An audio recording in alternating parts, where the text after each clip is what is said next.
Oh, I kind of wanted to see this, chat. You guys, this looks kind of boring, but chat, I'm gonna watch it. And then I'm done. Yep, there's trash, political garbage. Who gets the most but you know, it votes reacts, wins. so I watch. Not true. Let's talk about this. That's incorrect. In the U.S., unless you bring up delegates, we basically have two choices in elections. No, we don't.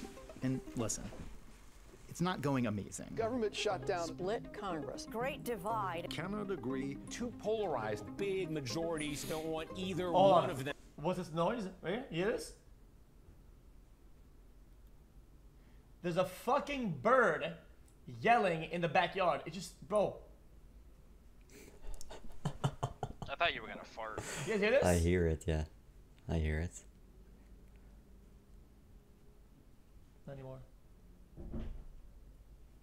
Them running. Big majorities of us actually don't want the two-party system at all. We want more options. But a lot of the time, we actually do have more options.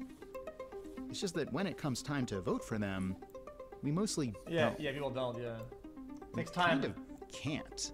In our system, voting for a third party helps the party you least agree with. It's just a protest vote. But there's a way we could make it more than that. We just need to take a closer look at this.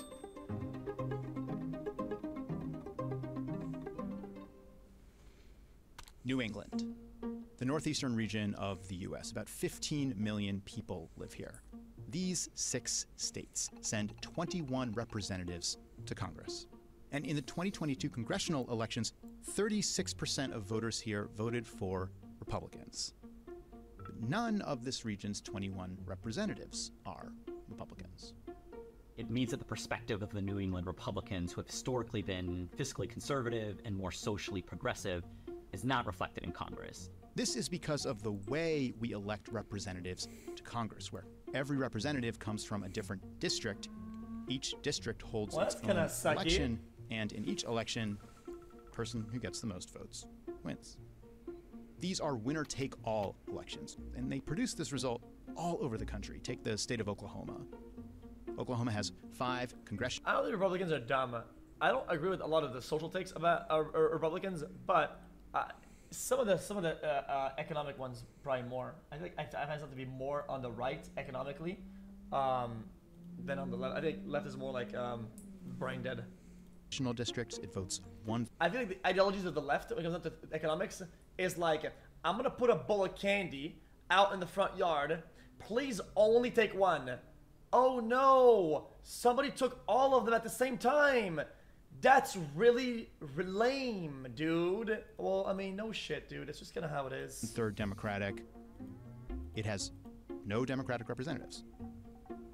Before we start blaming gerrymandering for this, in other words, the shape of these districts, in Massachusetts, which I admit does look kind of gerrymandered, a group of independent map makers looked at this situation, and they tried to draw new district maps that would give Republicans some representation here.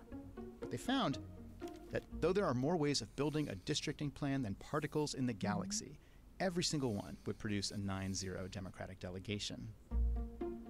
And now imagine if in every single House race, there was also a really popular third party getting 25% of the vote in every district in the country.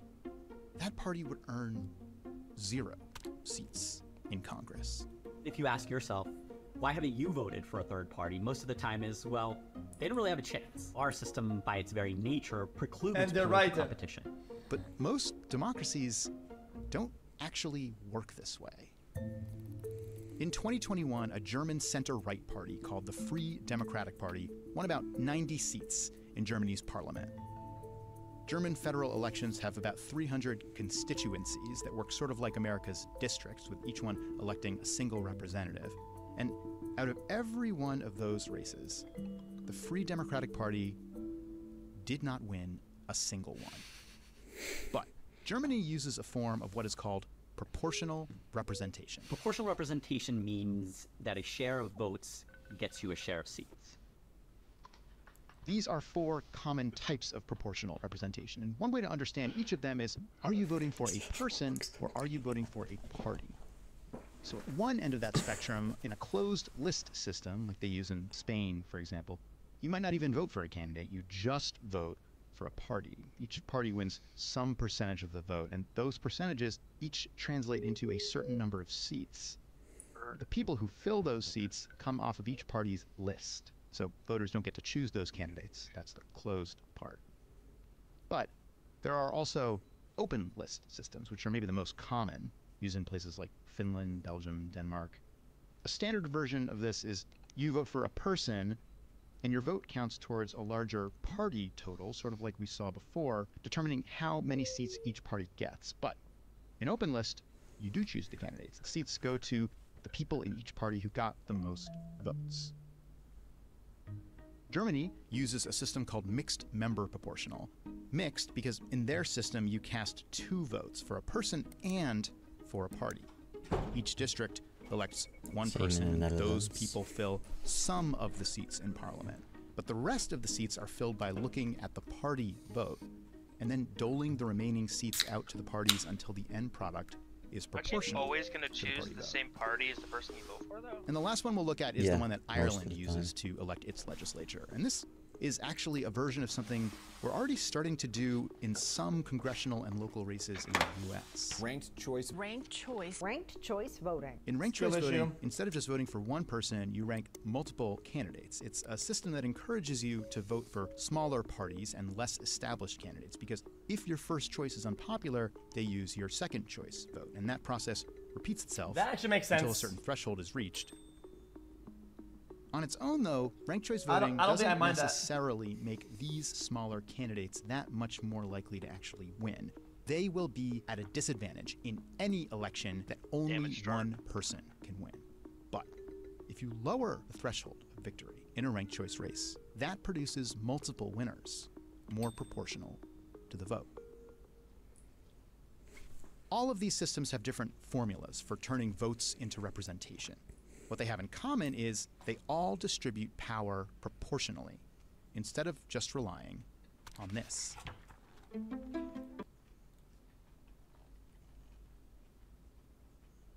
That's Drush.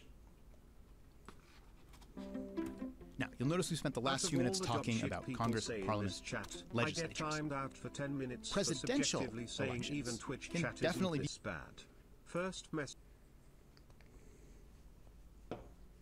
be made more for legislatures. Presidential elections can definitely be made more fair. That is another video. But they will always, by definition, be single winner elections, most likely to be won by the more established parties.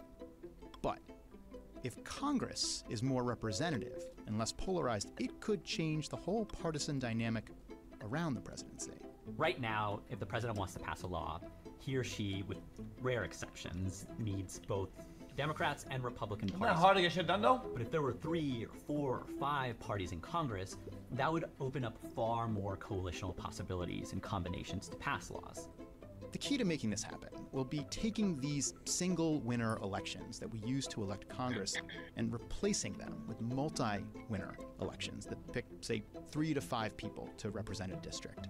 For example, Oklahoma, now 5 congressional districts, could act as a single district, holding an election that 5 people can win. It would still mostly be represented by Republicans, just not exclusively. Another option is that we could keep many of our current districts and just make Congress bigger, so use each district to elect more representatives. Lucky taco today.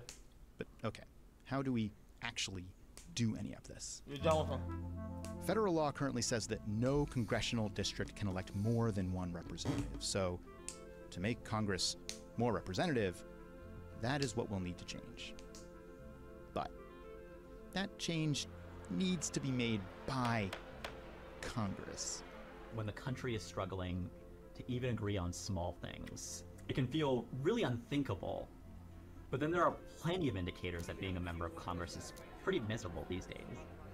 Changing the system would let members focus on the reasons they ran for Congress in the first place, serving their community, making sure they get things done. But there are other ways to change things too. The states each choose how their own state legislatures get elected. Cities choose how their city councils get elected, and the hurdles to changing those are much, much lower. the more experiments we can try, the more different forms of proportional representation we can implement in the United States, I think the better I like learning. ultimately our democracy will be. This rule feels really simple, but So Germany's that doing it right and we're simplicity doing it wrong? No. hides a lot of problems. We're one of the oldest, if not the oldest democracy in the world, right? All these different other democracies, most of the world's democracies, are using a system that's better. We just need to update our system. Thanks for watching. One really important way that we're able to continue making videos Interesting. He understood absolutely nothing about that video. He didn't even watch it. I told you this one was gonna be trash. It's trash. It's garbage. It's garbage. You know that's why he fell off.